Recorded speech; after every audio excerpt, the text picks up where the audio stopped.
Now, the European Union's foreign policy chief, Josep Borrell, has promised that the bloc takes 90% of revenues from Russian assets frozen in Europe and transfers them to buy weapons for Ukraine.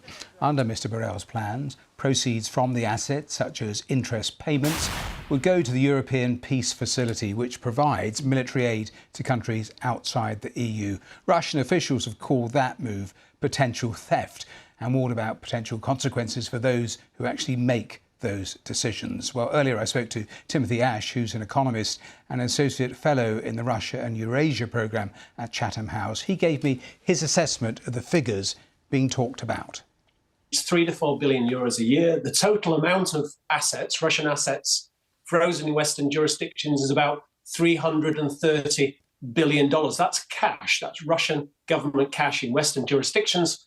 The cost to fund Ukraine annually is about $100 billion a year. Unfortunately, $61 billion is stuck in the US House of Congress. There's a massive hole in terms of Ukraine's financing. Western governments should really allocate the underlying assets. That's the 300-odd billion, which would help Ukraine meet that financing gap, fund its military needs. It will be able to buy the weapons it needs to defend itself and ensure victory. So, this is not really a success, I think, from the Europeans. It's a big fudge. I know you describe it as a fudge, but if they were to cross that line, is there anything that really stops them going much further, as you suggest? Well, it's been done before. Remember, the first Gulf War, Iraqi central bank assets were seized by the international community and were allocated to Kuwait. Also, Afghani central bank reserves were done. There is a sovereign state immunity defence, but actually the argument against is a countermeasures argument that sovereign immunity only counts when that country is acting according to international law. Russia clearly isn't. It's invaded Ukraine, it's committed war crimes, probably genocide. The moral national defence and I think economic argument for actually seizing the assets and giving them to Ukraine is pretty strong, I would argue. Yes. I mean, in terms of Moscow and Vladimir Putin, Moscow has already called it theft, the act of bandits, breaching international law, all of that you would expect to come from the Kremlin. But are there actually any practical obstacles that actually would prevent this happening?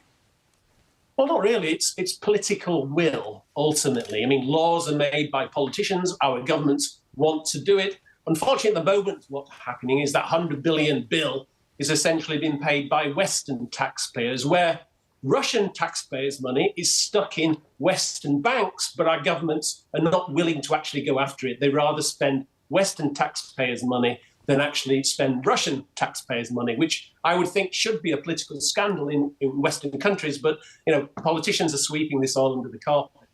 I've only got about 40 seconds left, if you would, so briefly, the impact on Russia if they were to do this, because these are assets that have been frozen now for 2 years, so they have lived without this money. So does it have any significant impact in terms of Russia itself, do you think? Well, actually, the more interesting question is what happens if we don't do it for Ukraine. If we don't give Ukraine this money, it doesn't have the money to fund its own defence, loses the war, and the impact on Europe of tens of millions of Ukrainians fleeing west, the fact that we'll have to spend a lot more on our own defence, probably 1 to 2 percentage points of GDP, that's hundreds of billions of dollars annually extra, and it will create huge social, political instability in Europe. So that's, I think, the most important point.